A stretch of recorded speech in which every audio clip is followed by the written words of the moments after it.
Sir ये बताइए आप हमें कि हमारे व्यूअर्स जानना चाहेंगे कि जैसे हमारा पहला चक्र जिसको मूलाधार चक्र कहते हैं, द रूट चक्र, वो कैसे सर ब्लॉक हो जाता है एंड उसके साथ कौन सी उसके सिम्टम्स क्या होते हैं कि आपका रूट चक्र ब्लॉक्ड है और आप उसको कैसे खोल दें?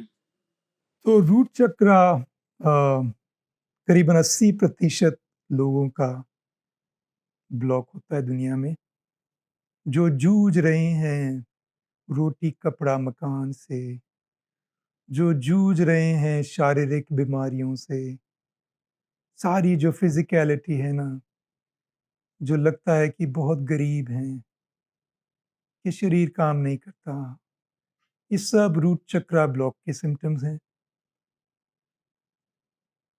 इस चक्र में आप चेंज ला सकते हैं, मगर दूसरे और तीसरे से कम ला सकते हैं, क्योंकि कुछ चीज़ें हैं जो आपके कर्म हैं, पिछली ज़िंदगी के कर्म हैं।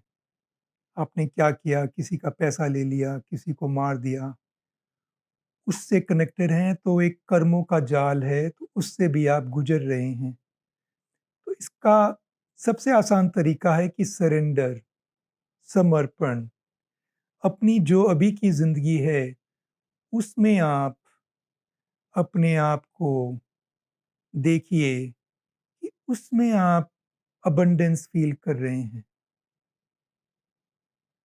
उसमें ही शांति है, सुख है, क्योंकि जितना आप भागेंगे एक नई गाड़ी के पीछे, एक बड़े घर के पीछे, एक बहुत पावरफुल शरीर बनाना है, बॉडी बिल्ड करनी है, जितना भागते जाएँगे, वो इच्छा कम नहीं होगी। तो हाँ, मिनिमम सबको चाहिए, मगर ध्यान में ज़रूर आएँ और ध्यान में आते-आते थोड़ा-सा एक्सेप्टेंस, थोड़ा-सा समर्पण कि जैसी मेरी ज़िंदगी है, उसमें मैं भरपूरता देखनी शुरू करूँ। उसमें बहुत भरपूरता है। आज का जो गरीब भी है, वो भी नेपोलियन से ज़्यादा सुख में है, कई तरह से। उसके पास भी एक छत है कई बार, एकदम गरीब नहीं, इंडिया में बहुत गरीबी है, तो कुछ ऐसे हैं जिनके छत भी नहीं है, ठीक है? मगर आप मान लो middle class, lower middle class में हो, आपके पास वो सब कुछ है, जो बड़े-बड़े महाराजाओं के पास नहीं होता था,